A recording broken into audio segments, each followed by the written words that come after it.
Buenos días. Bueno, muy buenos días. Buenos días. Buenos A nombre días. del Colegio de Profesionales en Psicología de Costa Rica, por darle una cordial bienvenida a cada uno de ustedes a esta jornada de infancia, trauma y derechos humanos. Para quienes no me conocen, mi nombre es Yerlin Marrero y pertenezco a la Oficina de Capacitaciones e Integración de este colegio profesional y pues agradecerles mucho la presencia y participación a esta actividad que espero pues sea de mucho provecho para todos ustedes. Importante recordarles algunos aspectos importantes que pasé por correo. Que puedan mantener las cámaras encendidas como una manifestación de su presencialidad, ¿verdad? Vamos a emitir un certificado para las personas que nosotros tengamos comprobación de que estuvieron presentes toda la actividad. Asimismo, solicitarles por favor mantener micrófonos apagados, esto con el fin de que no se filtren interferencias, ¿verdad? Muchos de nosotros estamos en casa, ¿verdad? Y sabemos que en casa pues está la familia, están los animalitos, las mascotitas, ¿verdad? Entonces a veces es como todo el escándalo y de esto se nos puede, ¿verdad? Que no es un problema para nada, pero que sí a nivel de la actividad nos puede generar como alguna interferencia. Lo ideal es que podamos escuchar bien todas y cada una de las ponencias. Para el tema de las preguntas, dale un segundito que aquí está ingresando más personas. Para el tema de las preguntas, se van a canalizar mediante el chat.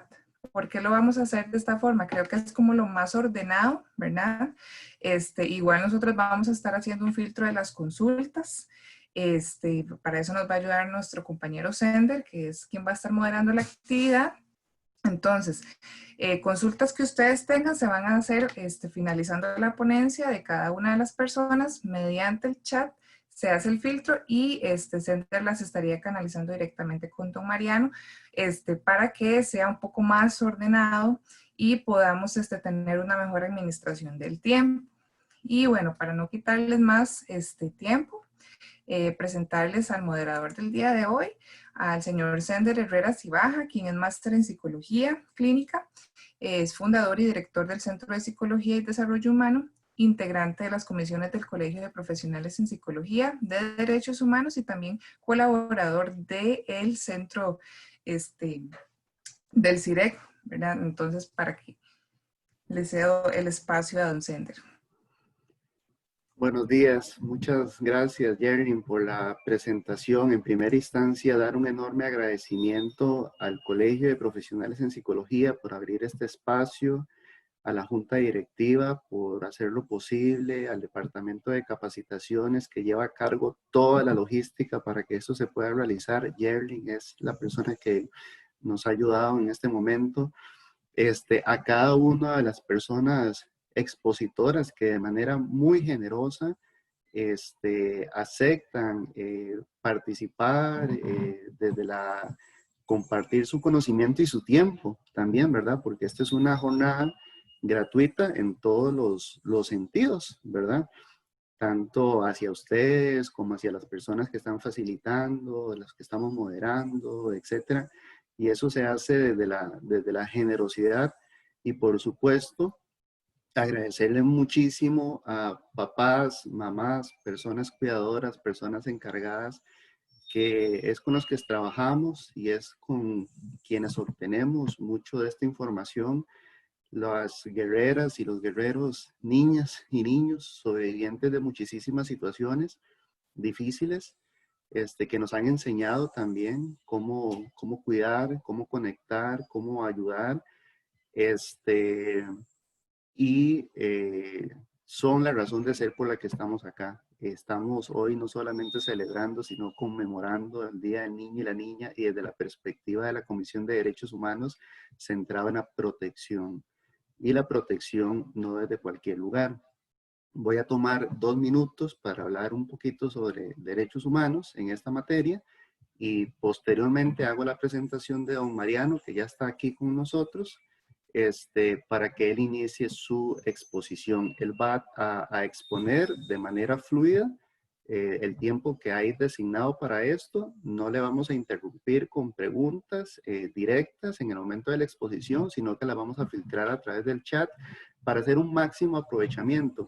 ¿Por qué no vamos a abrir micrófono? Por lo que decía Jerry, somos un montón de personas, gracias a Dios, hoy acá. Imagínense que se inscribieron más de 200 personas y es un día entre semana, es un día difícil, lo sabemos, y muchas y muchos de ustedes hoy tendrán que atender asuntos también de sus hijas y sus hijos que están también con actividades en las escuelas y colegios que están organizando hoy, principalmente las escuelas.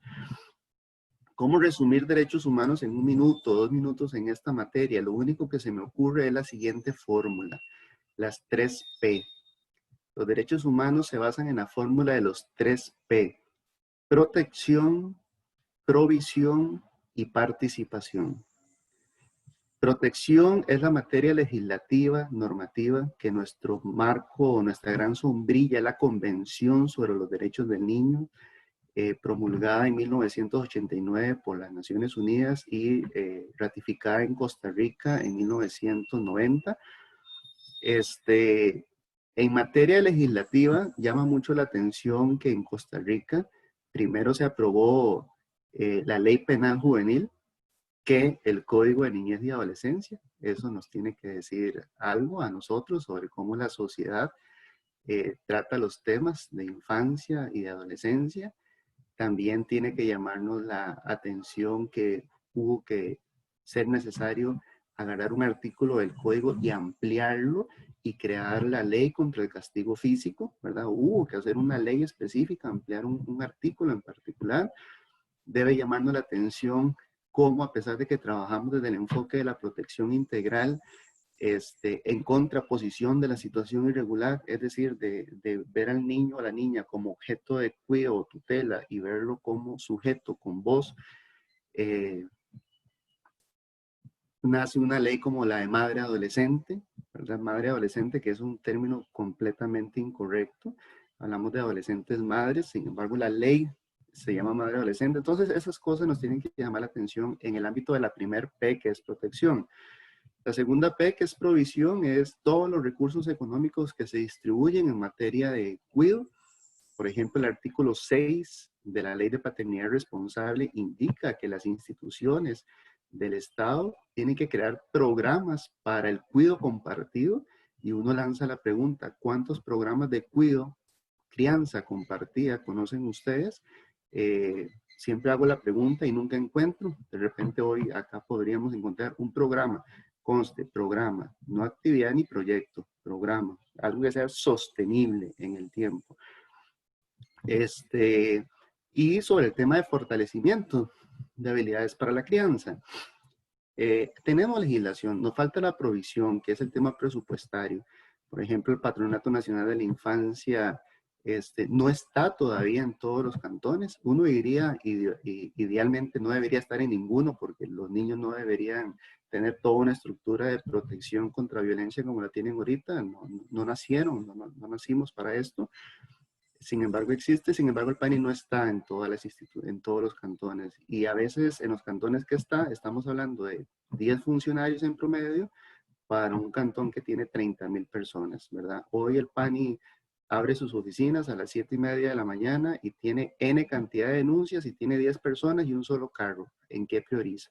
Y priorizar en materia de derechos humanos ya es violentar los derechos humanos mismos. En derechos humanos no se jerarquiza, no se prioriza, sin embargo, la segunda P, que es provisión, lleva hacia esa priorización, que es violatoria de derechos humanos. Y lo tercero, ya para terminar, es la participación, la tercera P. Dice la Política Nacional de Niñez y Adolescencia que la participación es el eje vertebral de los derechos humanos de niñez y adolescencia. La participación es un principio y un derecho al mismo tiempo. Tiene momentos metodológicos, 4 en particular, no los voy a ampliar acá, pero el Comité Internacional sobre los Derechos del Niño ha llamado la atención a Costa Rica sobre que no tenemos programas que promuevan la participación de niñez y adolescencia. Y esto es importante porque hablamos de ciudadanía, pero ¿de cuál ciudadanía hablamos cuando no estamos fomentando el derecho de participación? Que no es solamente que existan gobiernos estudiantiles en las escuelas o en los colegios, que muchas veces se convierte en una participación estética y no centrada en incidencia, sino una participación real que le permita ejercer voz a la niñez y a la adolescencia. Y eso lo sabemos cuando hay incidencia en la toma de decisiones, que el nuevo código procesal en materia de familia juega un rol muy importante en materia de participación y es algo que tenemos que empezar a estudiar también. Bueno, con este pequeño preámbulo de derechos humanos de niñez y adolescencia, doy la introducción y les voy a presentar al expositor que nos acompaña en esta primera parte de la mañana. El doctor Mariano Rosabal Coto es doctor en Psicología del Desarrollo y Cultura. Ese doctorado lo obtuvo en Alemania. Él tiene más de 30 años de experiencia como psicoterapeuta. Es profesor investigador en el Instituto de Investigaciones Psicológicas de la Universidad de Costa Rica. Ahí mismo es docente de la Escuela de Psicología. También desde el 2008 dirige la Escuela para Padres y Madres, temas del desarrollo, en conjunto con la Vicerrectoría de Acción Social de la Universidad de Costa Rica. Ahí mismo, en la Universidad de Costa Rica, desde el 2018, es coordinador de la Maestría en Investigación Psicológica. Ha participado en varias actividades científicas, tanto a nivel nacional como internacional, realizando alrededor de más de 20 publicaciones indexadas. También tiene en curso investigaciones recientes y otras, como por ejemplo la Escuela para Padres y Madres, temas de desarrollo de nuestros niños, niñas y adolescentes, lo cual realiza desde el año 2008. Relaciones primarias, familiares, intergeneracionales, que pueden contribuir al desarrollo educativo de niños y niñas. Es una investigación en curso 2019-2023. Estudio intercultural sobre las percepciones parentales sobre uso de teléfonos inteligentes y tabletas en niños de 0 a 3 años, 2018-2019. Conceptos culturales del apego en Costa Rica, 2016-2019, y 11 más. Ese 11 más lo agregué yo porque tendría que tomar mucho tiempo para citar todas las investigaciones y trabajos que el doctor Mariano Rosabal Coto ha desarrollado y que orgullosamente, tenemos que decirlo así, costarricense, en Costa Rica tenemos producción de altísima calidad y tenemos que consultarla, y en todos nuestros trabajos tenemos que consultar estos trabajos de investigación que realizan porque son fuente propia de nuestro país, de nuestra cultura también. Don Mariano, doctor, bienvenido. Quedamos con usted. Muchas gracias, Ender. Muy emotiva introducción. Muchas gracias, no lo esperaba. Buenos días a todas y a todos. Yo pensé que a través de Zoom no era tan factible el pánico escénico, pero ya acabo de comprobar que sí. Veo algunas caras y nombres conocidos de personas que han compartido conmigo en algún momento en la vida. Les mando un cálido abrazo y un cariñoso saludo extensivo a todas y a todos ustedes. Agradezco a la Comisión de Derechos Humanos que me invita nuevamente a colaborar. Mi intervención del día de hoy va orientada a tal vez no centrarse en los temas propuestos para esta jornada. Voy a permitirme compartir la pantalla porque pues necesito sí una guía con una presentación. Vamos a ver.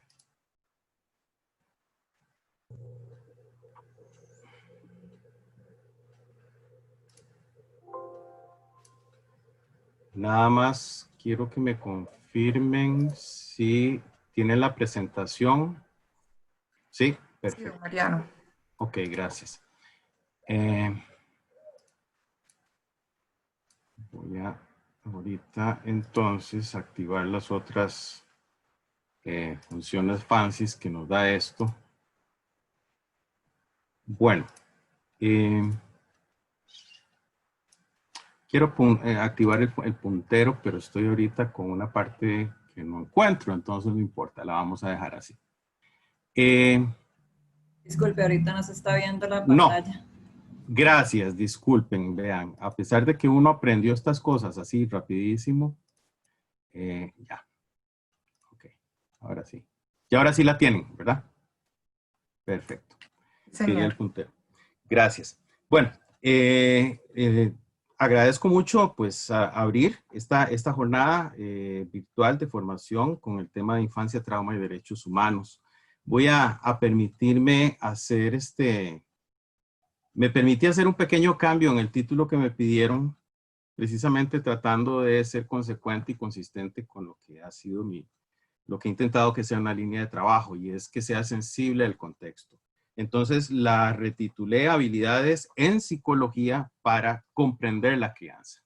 Esto porque yo no puedo partir de que hay un concepto estándar, universal y homogéneo de habilidades para la crianza, sino que más bien me interesa contribuir en su formación profesional en la que todos estamos respecto a, bueno, si existen habilidades que son aplicables para todo mundo en la crianza, si la crianza discurre igual en todas las latitudes del mundo, en todos los momentos históricos, y precisamente es por allí por donde voy a irme. Como decía Sender, yo trabajo en la Universidad de Costa Rica, además de mi consulta privada, y muy orgullosamente sí quería compartirles, casualmente esta semana, el Instituto de Investigaciones Psicológicas está celebrando su 60 aniversario. A las colegas y los colegas que están ahora aquí presentes, que han trabajado con nosotros, que han pasado por este lado, pues también las felicitaciones, porque esta ha sido una labor de colectivo, que como decía Sender, ofrecemos a la comunidad nacional investigación que responde a las necesidades del país desde diferentes ámbitos. Por supuesto, no se han cubierto todos los ámbitos que han existido ni que vienen apareciendo, pero sí es importante hacer notar de que la inversión que el país y el Estado ha venido haciendo en investigación, en educación pública, se ve revertida en el bienestar del país, y esa es en la consigna en la que vamos a seguir trabajando, ojalá otros 60 años más. Bueno, la secuencia que tengo para la exposición de hoy arranca con algunas preguntas generadoras que luego quiero sustentar con algunas imágenes. Trato de hacer un detalle de lo que llamo, lo que diría es una aproximación al parentaje. Ese es otro rebautizo que hago yo del concepto crianza. Y cierro con el tema de habilidades profesionales para comprender y favorecer el parentaje en Costa Rica. Como preguntas generadoras, yo arrancaría primero con las que me han movido casi desde que me involucré con la academia, en la formación, es si existen habilidades universales, o si podemos hablar de que hay una talla para todos, como el one size fits all, como dicen los gringos, ¿verdad? Si el desarrollo discurre de igual forma y homogénea en todas las latitudes, y si sirve la misma teoría indistintamente del contexto y la cultura. Y aquí estoy hablando un poco desde lo que ha sido el trabajo en la investigación nacional, pero sobre todo internacional, pensando en profesionales en psicología. Cuando tenemos que estar trabajando en el día a día, nos vemos enfrentados a una serie de cuestionamientos que muchas veces nos llevan a nuestra formación. Y algunas veces sentimos que algunas cosas que estudiamos y aprendimos o nos enseñaron no necesariamente responden o se adecúan. Entonces, también vienen las preguntas que tienen que ver con qué validez y alcance tiene la ciencia psicológica. Si esta también tiene una validez universal o esto hay que desmenuzarlo un poco más. ¿Qué metas deben guiarnos a accionar en la intervención? Y si hay consideraciones éticas respecto al trauma como foco de trabajo. Yo no voy a hablar del trauma en específico, no voy a hablar en específico de los derechos de la niñez y la adolescencia, pero sí aspectos que son directamente vinculados con esto. Y como un tercer bloque, también vale hacer la pregunta que si opera de forma universal la psique, lo psicológico, como lo quieran llamar, ante la violencia intrafamiliar, y viene todo el listado de la presentación de este curso, ¿verdad? Todas las condiciones, estas disrupciones en el desarrollo, como la violencia intrafamiliar, el maltrato físico, emocional, el abuso, la violencia sexual, la negligencia, el abandono, el consumo de sustancias de las figuras parentales, conductas delictivas, la separación o el divorcio de los padres. bueno, veamos un poco que hay realidades que nos pueden interpelar. Yo soy muy gráfico, ¿no? Pensemos, bueno, ¿cómo es el entorno, cómo es la crianza de este pequeño niño japonés que tiene la dicha de tener a su abuelo para que además tenga el abuelo la fortaleza de pasearlo a caballo? O pensemos un poco cómo podría haber sido en las sociedades europeas vivir como una niña a finales del siglo XIX, por ejemplo. Tener que aguantar esos sombreros, esos vestidos todos engomados y tener que estar supuestamente vivir la infancia en medio de lo que se presuponía no solo una moda, sino también qué se esperaba para un niño, en este caso para niñas en ese momento, si jugaban, de qué podían jugar, cuál era la ruta que se planteaba para su vida, ¿verdad? Movámonos un poco más y bueno, ¿cómo sería o qué discurre en la crianza de un niño, un puber podría ser, que trabaja con su familia en minas en Kandahar, en Afganistán, por ejemplo? Estas son situaciones actuales y contemporáneas. O un niño que tiene que trabajar también en Burma, elaborando budas para, a propósito, todos aquellos que queremos ponernos a meditar, ¿verdad? No necesariamente sabemos que el Buda que tenemos puede estar viniendo producto del trabajo infantil. Tal vez algo, me disculpan las imágenes que pueden ser en algún momento un poco cruentas, ¿verdad? Cómo discurre la crianza de un niño o de una niña en un contexto de guerra, en un contexto de violencia social, o donde incluso ni siquiera se sabe qué puede pasar o tienen que enfrentar súbitamente la muerte de un ser querido. Esta no es una foto montada. Pasemos a algo un poco más llevadero, ¿verdad? Bueno, ¿cómo es la crianza? ¿Cómo discurre el proceso de desarrollo de una niña que es llevada por su madre a recoger café, por ejemplo, en América Latina? ¿Cómo es la vida de esta pequeña perteneciente a la etnia Himba, que es un grupo nómada que todavía existe en Sudáfrica? ¿O cómo fue la vida de esta pequeña, de este pequeño, no sabemos, cuando nació, en la casa, con una partera, a inicios del siglo XX, ¿no? Nosotros hablamos de que, bueno, hay condiciones óptimas, el contacto corporal, la cercanía son básicas para sustentar y sostener una relación de apego seguro. Pero bueno, ¿qué pasa con el apego? ¿Qué pasa con esas condiciones sobre las que trabajamos cuando la familia se aventura a cruzar el Mediterráneo para llegar a las costas de Europa porque están huyendo de un régimen político, de una guerra, de una crisis económica?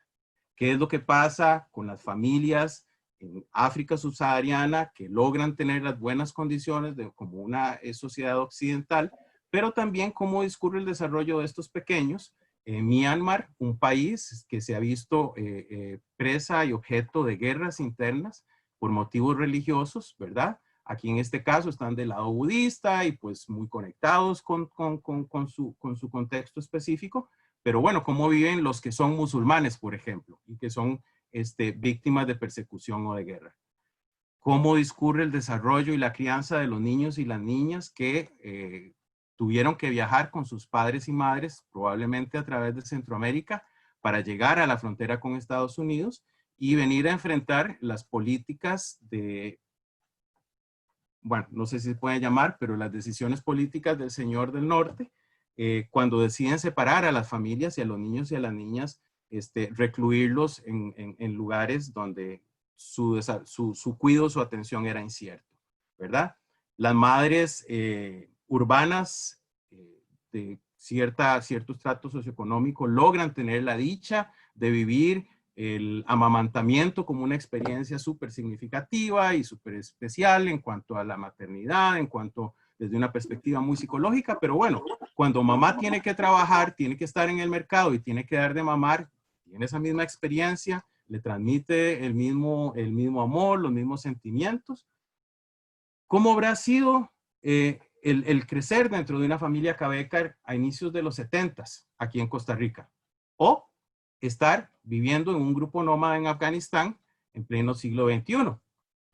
Vámonos un poco más cerca de donde estamos nosotros, ¿verdad? Aquí hay un contraste muy interesante, por lo menos en registros gráficos de inicios del siglo pasado y el cuarto semestre trimestre del siglo pasado en Talamanca. Y aquí nada más un poco como para mostrar si hay las diferencias que son obvias en la vestimenta, ¿verdad? Aquí estamos viendo que las culturas van cambiando. Es algo que también vamos a ver. Ahora que tenemos de moda el teletrabajo, ¿verdad?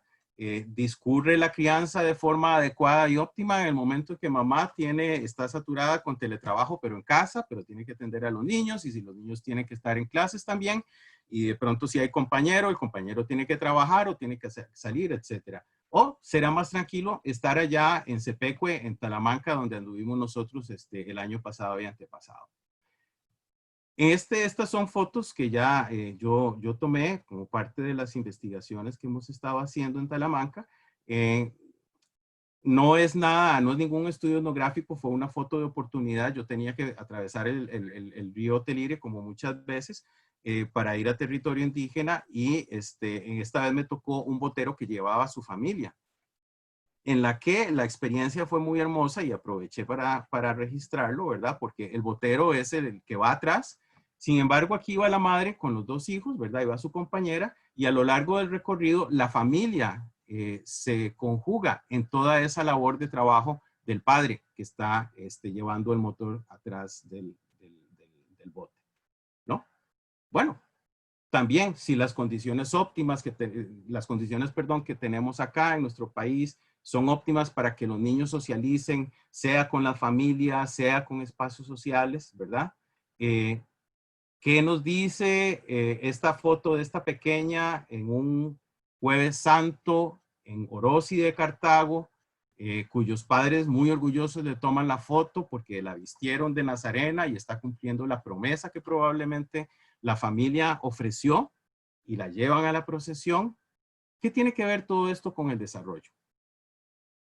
Parto de un postulado de una muy querida colega, la profesora Nandita Chaudhary de la India, quien plantea muy tajantemente: no hay psicología sin cultura. Y aquí voy a desglosar una serie de aspectos y reflexiones que no puedo disertar largamente, pero que son premisas básicas y que están sustentadas en teoría y en investigación. Y lo leo rápidamente. La cultura va a estar relacionada con la capacidad de producir, transmitir prácticas y significados que se comparten con otros. La cultura es un medio para el desarrollo humano. No podemos ignorar los contextos culturales a la hora de que vamos a explicar los fenómenos del desarrollo humano. No podemos disociarla de la psicología y lo psicológico. La niñez y la infancia son los periodos con muchísima más alta predisposición, sensibilidad y capacidad para desarrollar habilidades ambientales. En ese sentido, por eso merece especial atención la niñez, entre muchas otras razones. Lo que nos diferencia a nosotros de otros primates, y me perdonan si les suena como muy darwiniano, pero desde una perspectiva evolutiva nosotros somos otro poco de mamíferos más, es la capacidad de simbolizar, de construir y transmitir sentidos. Ahí sí tenemos una interesante diferencia. Y es la cultura, precisamente, la estructura que lo permite a través del instrumento que llamamos parentaje o la crianza. El término parentaje, quienes ya me conocen, lo he utilizado no por hacerle el juego al anglicismo, ¿verdad? Sino porque el concepto crianza está más, o en el español está más relacionado con especies animales no superiores, y el parentaje habla, en la acepción gringa, tiene que ver, indistintamente si es hombre o mujer, tiene que ver con las figuras cuidadoras. Las estrategias de parentaje, entre muchas, vienen a expresar las diferencias según las prioridades en culturas. Y hay una de las tantas teorías, tiene que ver con dos necesidades básicas, y es uno de los ejes en los que me voy a mover: la relacionalidad y la autonomía. O sea, son dos necesidades básicas que se cumplen y se resuelven culturalmente de forma diferente. Hay rutas que se establecen. Los niños y las niñas van a adquirir entonces capacidades del desarrollo que van a estar en íntima relación y conexión con las prioridades culturales. Ejemplo, el poco de fotos que presenté hace un rato nos muestran las prioridades culturales, si es un tema de trabajo de la familia, si hay una necesidad de cambiar y salir del país, estamos en medio de un contexto adverso de violencia, por narcotráfico, por guerra, por persecución religiosa, etcétera, etcétera, etcétera. La investigación en psicología tiene particularidades y aquí también puede que suene como muy digresiva la exposición, pero tampoco es un secreto. La investigación de la que nosotros nos nutrimos, la que utilizamos para dar clases, la investigación y la teoría, perdón, es de eminentemente predominio occidental versus un componente no occidental. En ese sentido, publicaciones reflejan de que la gran mayoría de los estudios se fundamentan en un 80 o más % de evidencia y teoría producida en contextos occidentales, ¿verdad? Muchas veces tendremos a enfrentar más bien formulaciones global, digamos, desde una perspectiva global y globalizante, ¿verdad? Que en algunos momentos y cada vez más se comienzan a contraponer o a contrastar con aproximaciones más localistas. En países que han tenido un acervo histórico y cultural muchísimo más antiguo que el nuestro, por ejemplo, como la India, incluso Filipinas, digamos en Asia, en el sur de África, en Australia, han comenzado a desarrollarse perspectivas psicológicas que parten desde el núcleo, digamos, originario, ¿verdad? Y en ese sentido tratan de revisar toda la formulación, todas las formulaciones psicológicas desde su perspectiva. Indudablemente hay un etnocentrismo en las ciencias sociales predominantes, y no solo en las sociales, podríamos hablar que en las ciencias naturales, pero no nos toca. Varios autores han venido trabajando ya desde hace casi 20 años, muy atrevidamente, de que la teoría que nosotros manejamos es una teoría usando, hacen un acrónimo en inglés, WEIRD, que es una teoría que está basada predominantemente en muestras que son blancas, son educadas, o sea, de una alta escolaridad, que pertenecen a países industrializados, están en condiciones bastante cómodas económicamente y además de sistemas políticos democráticos. Aquí tenemos un marco de referencia, gústenos o no. Y esto lo comenzaron a decir canadienses y gringos, no lo dijimos latinoamericanos, aunque los latinoamericanos veníamos diciéndolo desde otro momento y desde otro lugar. Esto implica de que nosotros no nos vemos exentos y exentas a un riesgo de lo que se llama una aculturación científica o un colonialismo científico, si quieren ser un poco más cruentos, ¿no? Tenemos modelos psicológicos neocoloniales, en el sentido de que si nosotros no pasamos todo esto por medio de los filtros, a través de los filtros que requieren las realidades particulares en las que trabajamos, no solo culturales, sino incluso situaciones de trauma como las que se formulan para este curso, podríamos estar cometiendo grandes errores. Resulta que se han ido constituyendo referentes occidentales como modelos de desarrollo óptimo. Y una de las líneas de trabajo que hemos venido desarrollando en los últimos 5 años es precisamente enfrentar cuánto la teoría del apego ha sido también mal interpretada y llevada a niveles en el que se le arroja un rango de universalidad al punto de que es la que fundamenta políticas para el otorgamiento de custodias, guardacrianzas, criterios de adopción, por ejemplo, para desarrollar modelos educativos, ¿verdad? Y también para fomentar una serie de prácticas en la crianza y en el parentaje que se han venido tornando cada vez más populares, de las que voy a presentar los resultados de algunas tesis de unas estudiantes mías. Tenemos que entonces hay un predominio indudable de aproximaciones metodológicas del norte global, que el sur global sencillamente asimila, ¿verdad? Los parámetros de la ética en la investigación son de perspectiva occidental y estamos ante una globalización de estándares y referentes de desarrollo. O sea, los modelos tienden a verse como modelos universales y esta pregunta que hacía yo al inicio, bueno, un tamaño le calza a todos. El accionar en la esfera del parentaje y la crianza implica que estos estándares universales son base para políticas informadas. Y no voy a entrar mucho en detalle porque sería echarnos un pulso incluso con algunas beneméritas instituciones que muchas veces puede que nos hayan dado trabajo, ¿verdad? Pero a partir de esta fundamentación, de estos estándares universales, se establecen políticas fundamentadas, políticas locales y políticas continentales o mundiales sobre el bienestar, el cuidado, la salud y la educación en los niños y las niñas. Esto tiene efecto en la perspectiva que se comienza a adoptar, a revisar o a replantear de lo que es un niño, de lo que es una niña, de cuál es su desarrollo óptimo, qué es lo que necesitan. Las prácticas, consecuentemente, ¿verdad? El amamantamiento no surge por una cuestión espontánea, sino que a partir de más o menos desde, yo creo que los 60, en el momento en que Bolivia asume la coordinación en UNICEF, perdón, el amamantamiento se torna un interés promovido por las mismas Naciones Unidas, ¿verdad? Y no es que esté mal, ¿verdad? Pero no es porque la gente dijo, ah, qué bonito, qué romántico, volvamos a cómo eran las cosas antes, ¿no? Esto tiene efectos en normas sociales, en reglas, en leyes y en estilos de vida. Por ejemplo, lo mencionaba ahora Sender y lo digo yo con mucho respeto, no en un sentido dilapidario, ¿verdad? Pero la Convención de los Derechos de los Niños y las Niñas es un referente occidental de infancia que ya ha sido y ha estado siendo revisado y criticado porque va en detrimento de modelos de infancias, familias y comunidades no occidentales. Tal vez aquí no lo vemos tanto. Sí hay. Si me da chance lo cito un poco más adelante, pero en otras latitudes es muchísimo más evidente, ¿verdad? Las agencias de cooperación internacional están ligadas a proyectos económicos y esto no es ninguna postura conspiranoica, eso es una realidad de perogrullo.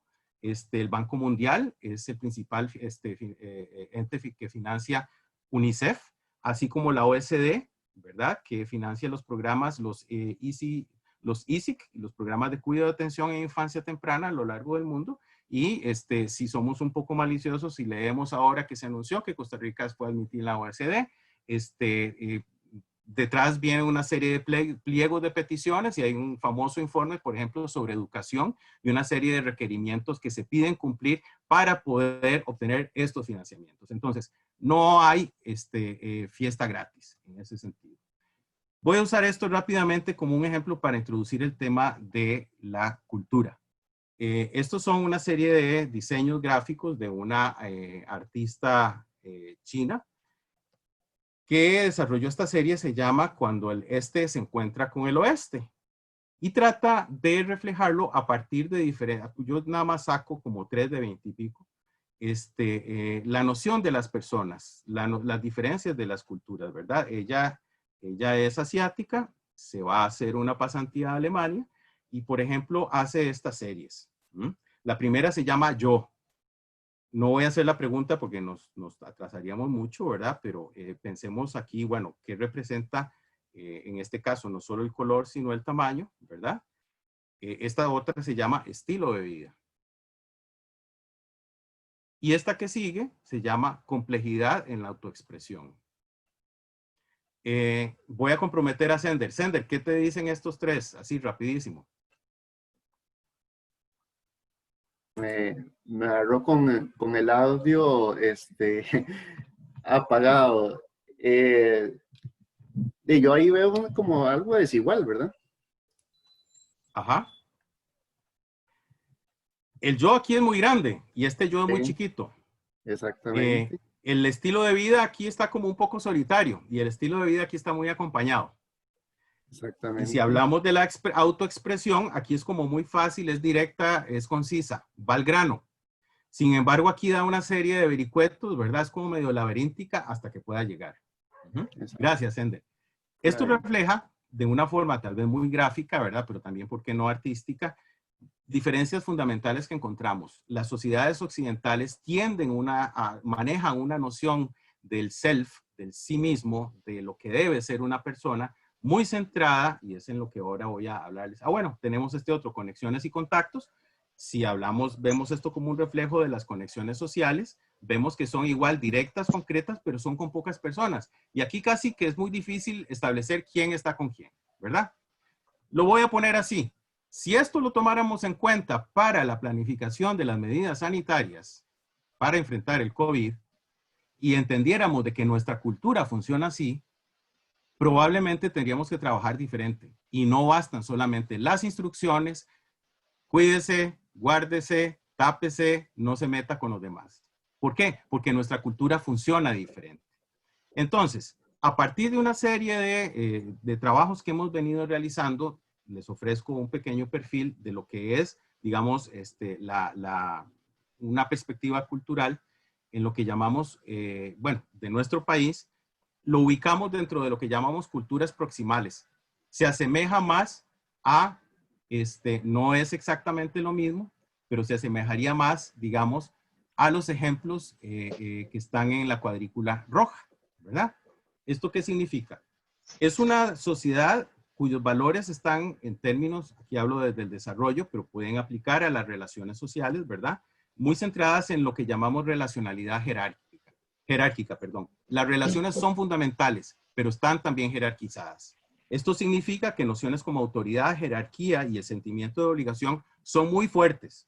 Quienes están trabajando en violencia intrafamiliar o quienes tienen que trabajar con niños y niñas agredidos o en condición de abandono, comiencen a hacer números. Yo no voy a concretar al respecto. Creo que aquí más bien es como para abrir. Es una cultura muy centrada y con el valor y la noción del familismo muy presente. El familismo es la importancia que se da al contexto familiar inmediato, indistintamente del tipo de familia que hay. Encontramos familismo actitudinal, que tiene que ver un poco con las convicciones, cómo visualizo yo la familia, cómo la priorizo o le doy lugares importantes y relevantes, que pueden diferir si lo contrasto con culturas más industrializadas. El comportamiento también, ¿verdad? Y la estructura, y que tiene que ver mucho con las redes de apoyo que se constituyen, ¿verdad? En primera instancia echando mano de las familias, para lo económico, para la crianza, para el cuidado, etcétera, etcétera. La noción del sí mismo, la noción del self, está, en este caso, es un self que tiene sentido porque siempre está vinculado más a otros. Es un self que llamamos autónomo relacional. Es un self que no necesariamente se concibe a sí mismo como un ser separado, independiente, aislado de los demás o con la capacidad de una distancia que no me genere malestar, que estaría un poco más reflejado en la cuadrícula azul de las láminas que presenté hace un momento. Y la percepción que tenemos los adultos de ese self infantil es una perspectiva que llamamos proximal, o sea, es cercana, es de calidez, es de empatía, es de estar cerca, ¿verdad? Por eso hablamos de proximal, pero que requiere orientación, que requiere guía. Y vean que aquí podemos comenzar a hilar fino, que esto tiene una relación directa con la noción de autoridad, con la relación de jerarquía, ¿verdad? Y a propósito de toda la crítica que hubo por los memes que salieron en esta semana pasada, ¿verdad? Sin querer esto reforzaría mucho la noción de que yo soy hombre, yo tengo que cuidar a quienes concibo débiles. No voy a entrar a polemizar.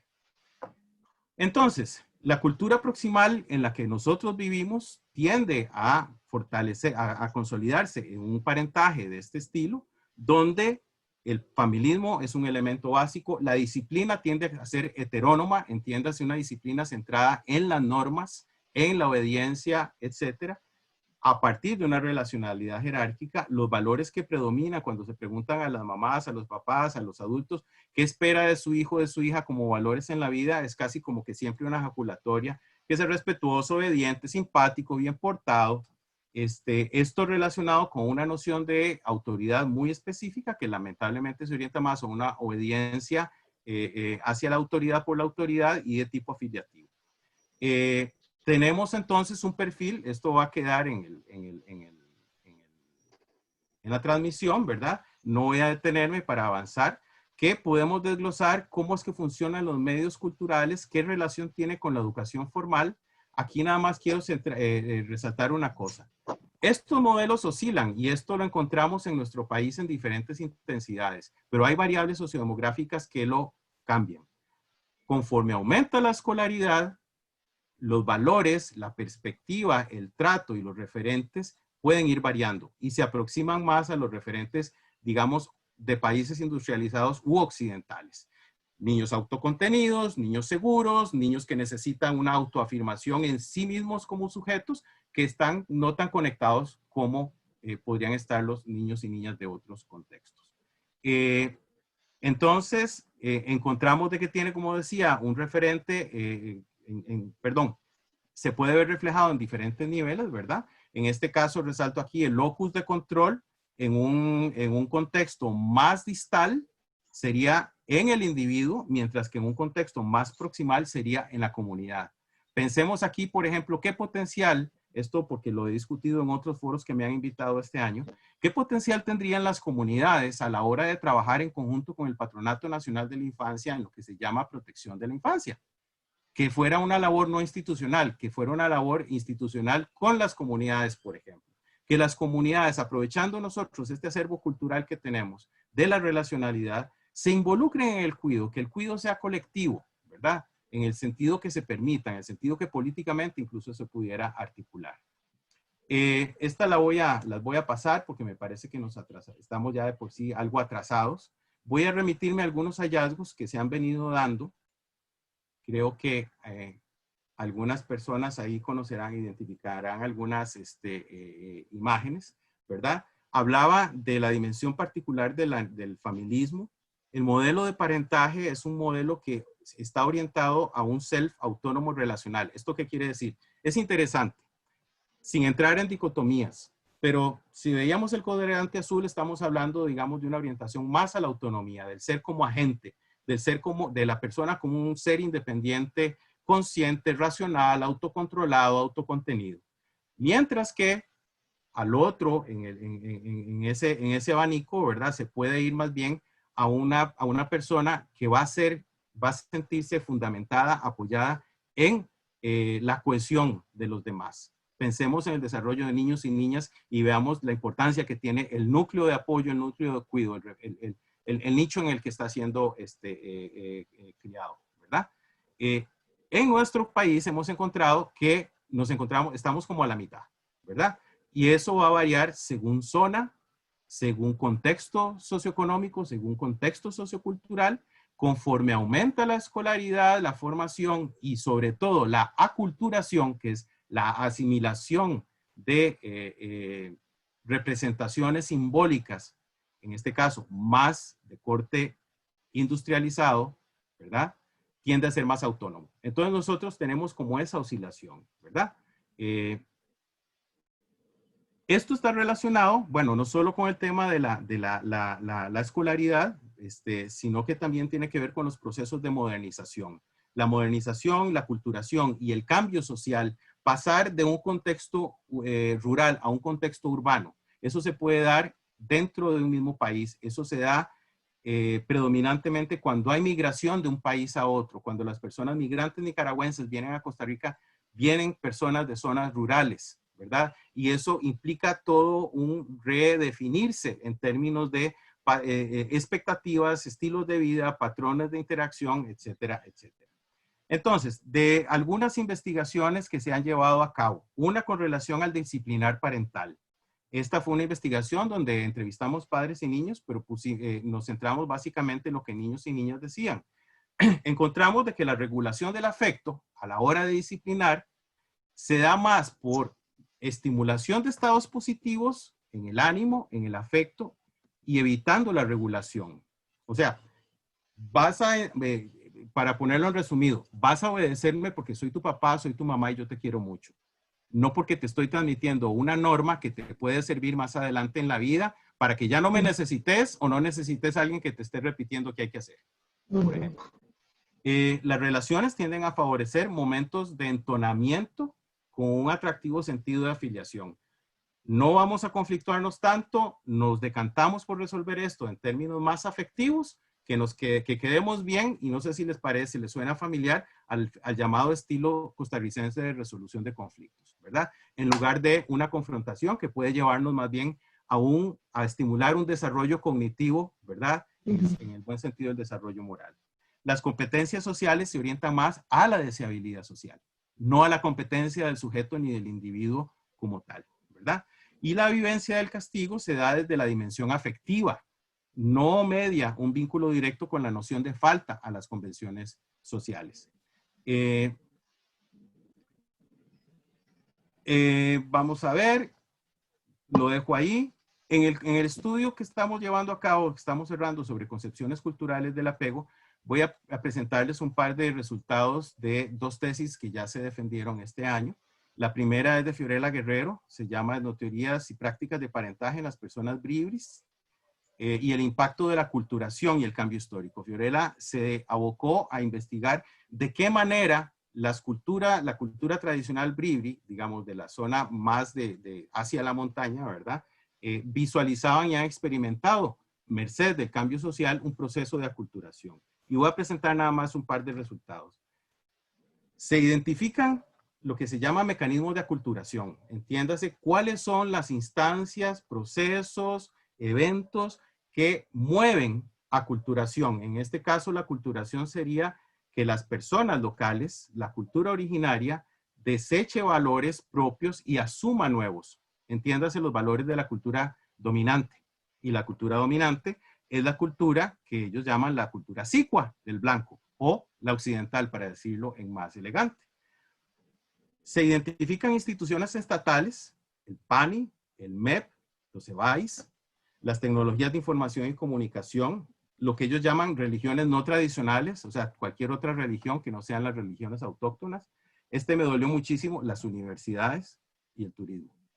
Vean que en teoría, por lo menos, estas tres y esta otra son instancias que pretenden llevar a cabo los objetivos del bienestar, del desarrollo, de la cultura, de la educación, de la protección.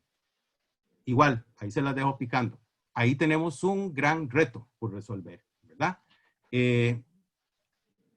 Encontramos que entonces hay una gran tensión entre una fuerte aculturación y asimilación versus el esfuerzo que se ha venido fortaleciendo en los últimos años de recuperar y mantener las tradiciones propias. Y hay una gran tensión. En relación a las políticas de protección de infancia de PANI, por ejemplo, cuando a las familias las mandan a hacer un curso en la Academia de Crianza, y este es otro proyecto de tesis que se está desarrollando ahorita, el modelo de niño, el modelo de disciplina, el modelo de interacción es totalmente occidental. No contiene un solo elemento de la cultura bribri. A ver, no, voy a ser justo, sí lo contiene porque estamos colaborando con un colega, un muchacho originario de la zona y que se ha dedicado a tratar de poner de su parte todo esto. Pero en los planes oficiales del PANI no está, por ejemplo. La intervención de los blancos o los sicuas está basada en la ciencia, ¿verdad? Y amenaza fuertemente con mogonías ancestrales y específicas. Entonces, todo lo que tiene que ver con salud, con leyes de protección a la infancia y educación que pretende un bien, de alguna manera está generando un impacto y un choque cultural. Hay una pérdida de herencia ancestral y esto vulnera los rasgos específicos como el familismo y las redes comunitarias de apoyo. La ejecución de los derechos de los niños y las niñas por el PANI, ya lo dije, no necesariamente se fundamenta en los estilos culturales autóctonos, ¿verdad? Y aquí sumo otros datos interesantes que se han venido dando, que ya se han discutido en otros foros, ¿verdad? Pero en el 2014 se declara emergencia por suicidio adolescente en zona indígena, ¿verdad? En el 2014 hubo 25 intentos de suicidio en territorio no indígena y 22 en territorio indígena. Aquí nada más para reforzar, la noción de suicidio no tiene un referente simbólico en la cosmogonía bribri. Los que sufrimos porque no nos quieren, porque me rompieron el corazón o por muchas otras razones, ¿verdad? Y aquí no estoy desmereciendo la condición de depresión, ¿verdad? Incluso nociones como la depresión son nociones que culturalmente no tienen eco en muchísimos contextos y no hay que irse a ninguna de las culturas que yo presenté en las fotos. Con solo que nosotros vayamos aquí y curiosamente hurguemos en nuestro país, vamos a encontrar muchas otras cosas. Este otro estudio sobre características del parentaje intensivo en familias urbanas de la gran área metropolitana por Karina Fallas y Carolina Solís también se defendió a inicios de este año, ambas antes de la pandemia, por dicha. Encontraron, ellas trabajaron sobre el concepto para identificar si existía parentalidad intensiva. Parentalidad intensiva se define como una tendencia que se encuentra más asociada a estratos socioeconómicos medios y altos, marcada por una gran preocupación y una gran necesidad de atender el desarrollo de los niños, donde los niños son como el centro, son el foco, ¿verdad? A partir de una serie de recursos en formación, utilización de redes, de tecnologías nuevas, pero que comienza a asociarse con mucho estrés y con mucho agotamiento, ¿verdad? Entonces, resumiendo, uno de los resultados, se encuentra que en contextos urbanos se viven más intensamente tendencias contemporáneas que son globales, en realidad, no son autóctonas, basadas lamentablemente en una distorsión y muchas veces una pseudoteoría de la teoría del apego, ¿verdad? Elementos que lo soportan son las nuevas tecnologías, nuevas formas de estimulación, han aparecido, yo ni me imaginaba, coaches para todo, ¿verdad? Para dormir, para amamantamiento, para la disciplina, eso puede ser otro foro que ahí podrían ustedes desarrollar. El uso de un segundo idioma, asesorías de lactancia, por ejemplo. Está asociado a un alto nivel de escolaridad, acceso económico y un contexto urbano, y la relación entre parentalidad intensiva y estrés parental se da. O sea, si voy a matricularme en este estilo, voy a tener también que enfrentar una serie de condiciones en este sentido. Y, como siempre, lamentablemente, termina siendo una sobrecarga para las figuras femeninas. Este último estudio sobre las relaciones parentales post-divorcio durante la crianza, encontramos, y fue una entrevista a hombres y mujeres en condición de divorcio, los hijos tienden a vivir más con las madres que con los padres, las madres tienden a vivir más con sus familiares, esto es un reflejo del familismo, la escolaridad va a estar asociada con mayor ingreso económico, veamos un poco qué ambiente, qué ecología del desarrollo nos está dando esto. No hay una total satisfacción con las condiciones de tiempo con los hijos ni con la pensión, y por las dos partes, tanto por la madre como por el padre, ¿verdad? Y los hombres tienden a ver a las mujeres más en su rol de madres que viceversa. Pero a la vez se da la condición de que, y aquí voy a apurarme porque ya el tiempo nos está matando, se confirma un hallazgo del 2011. A mayor satisfacción de la madre con la pensión, hay una mejor relación con la figura parental no residente y la posibilidad de que haya coparentaje. ¿Esto qué tiene que ver? De todos los resultados anteriores yo resalto esto. Si se cambian las leyes, pero no se cambian ciertas leyes en función de la protección, pero no necesariamente en este caso se tiende a cambiar a través de las leyes o en las leyes se ve reflejado un cambio en la mentalidad, se siguen reforzando los roles tradicionales de género. Entonces, mientras el papá siga siendo un buen proveedor, la relación puede continuar mejor y por tanto va a haber más acceso a los hijos y a las hijas, pero también va a haber más, que era el tema que nos interesaba, más opciones de coparentaje, o sea, que se puedan poner de acuerdo, porque si el interés es el interés superior del niño es que nos pongamos de acuerdo para atender a estas criaturas que nosotros trajimos al mundo, ¿verdad? Bueno, entonces, cerrando, el perfil de parentaje en Costa Rica es múltiple y variado, pero con tendencias que se mantienen. La relacionalidad jerárquica es una dimensión que hay que tomar mucho en cuenta porque yo diría, incluso clínicamente, este es un eje de convergencia en el que podemos trabajar todos los elementos que venían en la introducción, ¿verdad? Porque lo explica. Como decía, sustentado en los temas de obediencia, respeto, simpatía. El familismo también es un eje que hay que investigar un poco más en estos otros contextos, eso no lo hemos podido hacer. Somos una cultura con un alto sentido de afiliación afectiva y eso atraviesa todas nuestras relaciones, incluso hasta políticamente, ¿verdad? Y estamos expuestos a un intenso cambio social y aculturación. Bueno, ¿qué habilidades profesionales para comprender el parentaje? Vamos concluyendo. Es importante poner la atención en asumir que al asumir enfoques que estén descontextualizados y sin ninguna mediación cultural, vamos a negar una realidad y vamos a imponer otra. Citando a dos autoras, Erika Burman habla de una vigilancia crítica desde las ciencias, específicamente desde la psicología, y complementado con unas preguntas, cuestionamientos que hace la profesora Chaudhary, tenemos que cuestionarnos, ¿por qué tenemos que intervenir en la vida de otras personas? Existe y hay agendas ocultas en los agentes de cambio, y cuando digo agendas ocultas, de nuevo, no soy conspiranoico, es sencillamente, bueno, ¿por qué tenemos que, y aquí lo digo abiertamente y sin ningún problema, y con quien quiera puedo discutirlo, ¿por qué tenemos que hablar de crianza positiva si queremos hablar de disciplina hoy en día? No podemos hablar de algo diferente, o sea, ¿por qué tenemos que ponerle el apellido de crianza positiva y tenemos que suavizarlo? ¿No? O sea, sí hay una crianza negativa, ¿verdad? Pero es la única forma. Y si nos vamos un poco a esculcar de dónde proviene esto, y ahí es a donde me refiero, agendas ocultas, yo les insto, investiguen. Cuando nos capacitamos en un curso, en una tendencia, investiguemos de dónde viene, qué origen tiene, qué aplicabilidad ha tenido, qué veracidad se puede encontrar en la evidencia de su ejercicio, por ejemplo, ¿verdad? La sensibilidad cultural no es suficiente, requerimos que haya también métodos y teorías ajustadas a nuestro contexto, y hay que evitar nuevas formas de colonialismo, como ese es algo como muy nuestro, ¿verdad? Yo lo llamé valle centralizar.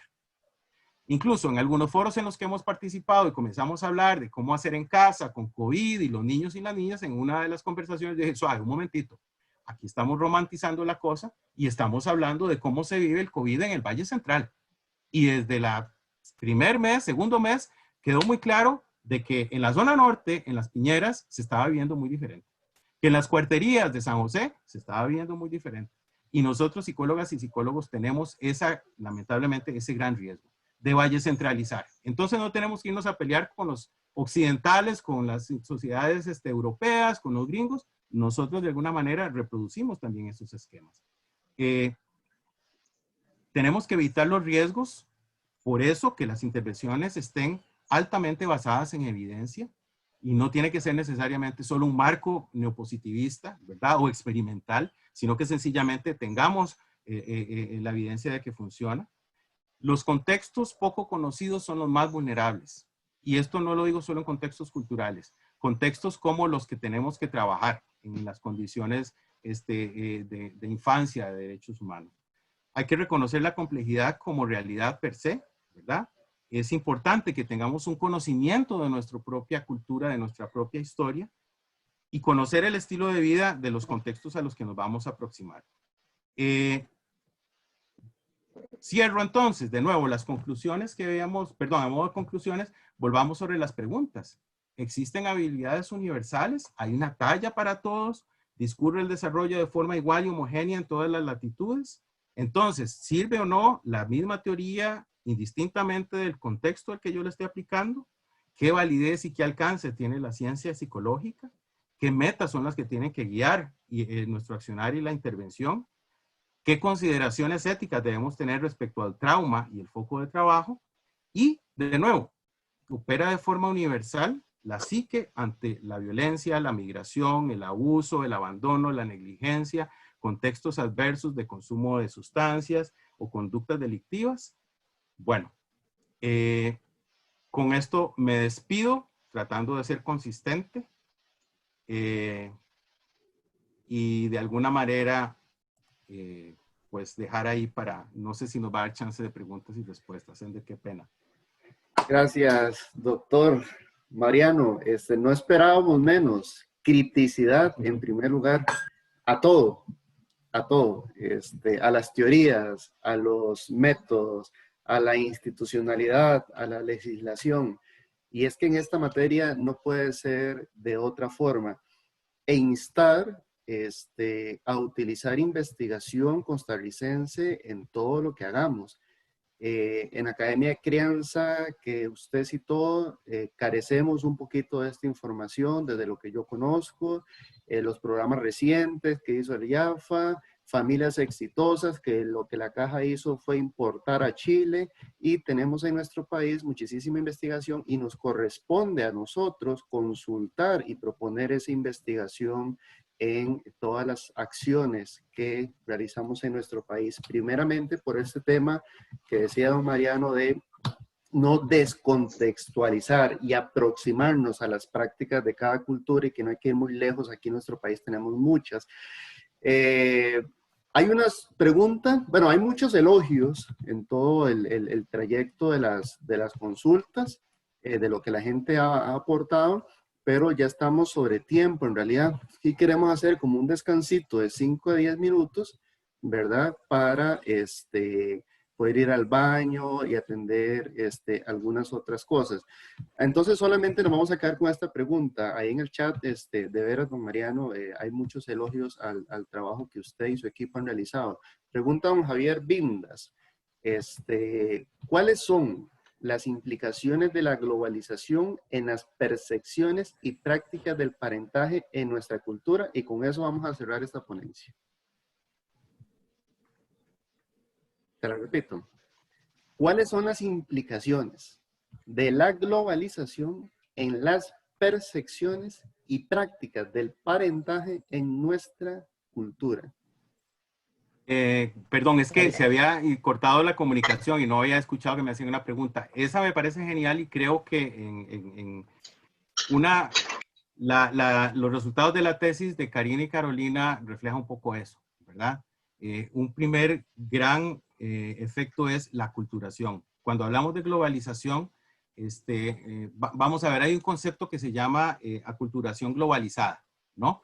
La aculturación es un concepto que nace mucho, sobre todo cuando se dan procesos de migración, y se visualiza eso como el proceso que enfrenta a la familia que sale de un contexto a uno totalmente diferente. Y tienen que estar desarrollando y lidiando con este proceso de adaptarse a la nueva cultura y un poco la tensión que hacemos con los valores y la cultura que nosotros traemos, ¿verdad? Y se ha investigado longitudinalmente, incluso de generación a generación hay cambios muy interesantes.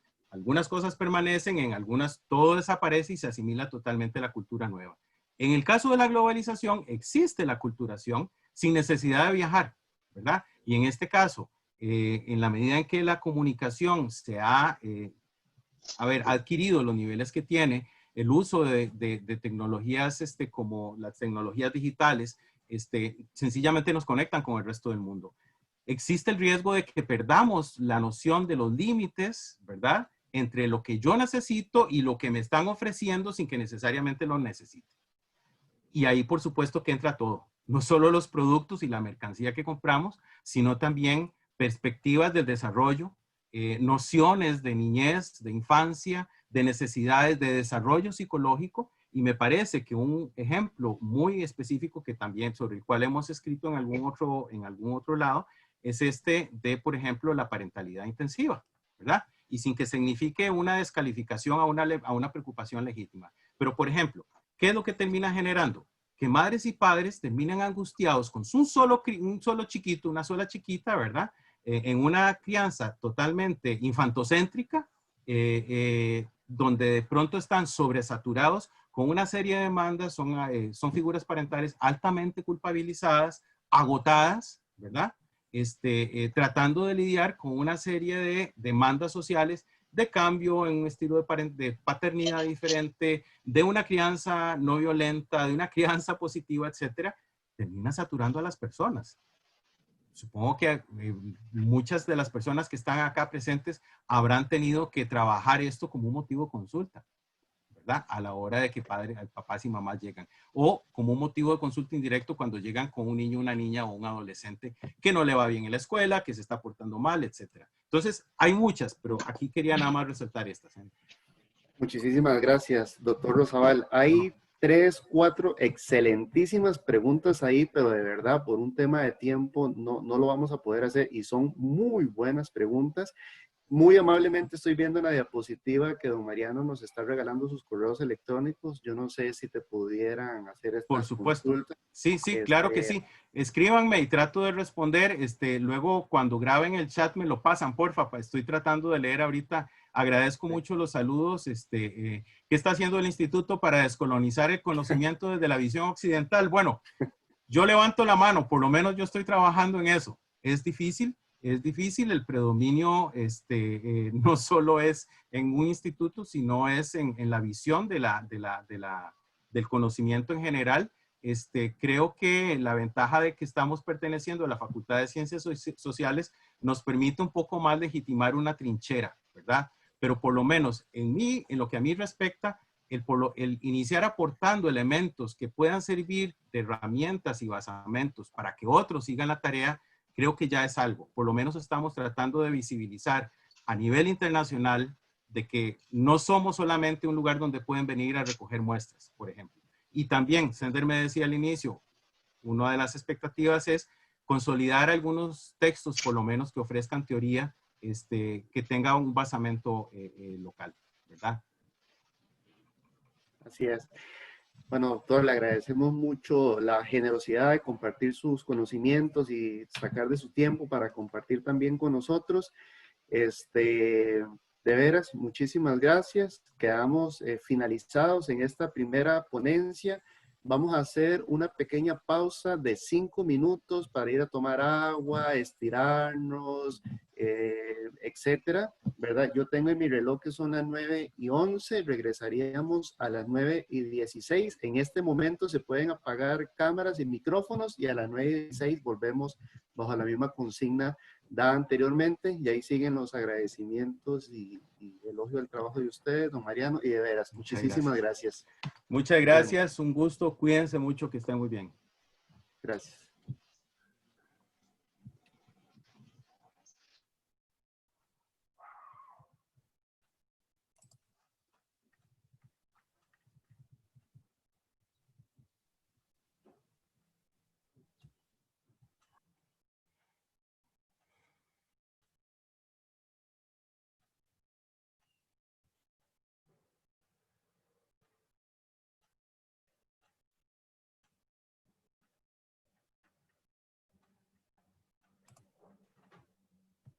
Creo que tienes que dejar de compartir la pantalla. Uy, sí, perdón, se me olvidó. Se me olvidó. A ver. De verdad, muchas gracias, don Mariano. Yo seguí, me quedé leyendo el chat y... Está muy bueno, y hay muy buenas preguntas en realidad. Sí, sí, lástima, pero es que sí, traté de plegarme al tiempo, pero es que es tanto que... Sí, pero ustedes lo ponen a uno en ese compromiso, Sender. Sí, vale la pena, hay que hacerlo y sobre todo hay que visibilizar el trabajo costarricense y que ese trabajo costarricense forme parte de estas iniciativas que se hacen a nivel de instituciones, a nivel de comunidades, etcétera, porque hay que empezar por revisar lo nuestro inicialmente. Sí, claro, sí. Yo veo este programa de familias exitosas bueno, la gente está en pausa ahorita, ¿verdad? Por eso estoy hablando. El programa de familias exitosas es una importación chilena. Chile, interesantemente, o sea, Chile ha desarrollado un programa precisamente, y esa es una de las cosas que hemos discutido con algunas colegas de otros lados, un consorcio internacional que tenemos, ha asimilado y ha elaborado, ha hecho muy bien la tarea de aplicar a Wolby al 100%, ¿verdad? El programa Chile Crece Contigo es divino, es fabuloso, es hasta enternecedor, ¿verdad? Pero de nuevo, muchas veces, o sea, hay adecuaciones a la cultura local, pero no necesariamente, al plantearse un único modelo, ¿verdad? Se tiende a uniformizar, ¿verdad? Y es un poco el mismo efecto con la globalización. Exacto. Entonces, claro, nosotros, ¿qué es lo que vamos a buscar?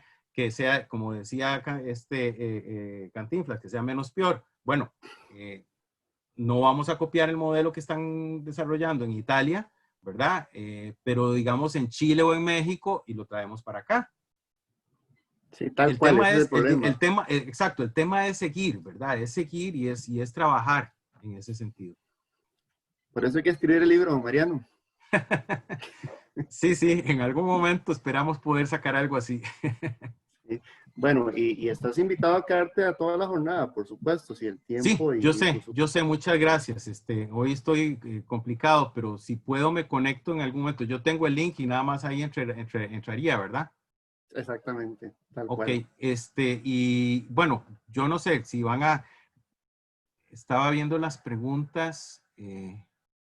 Ojalá me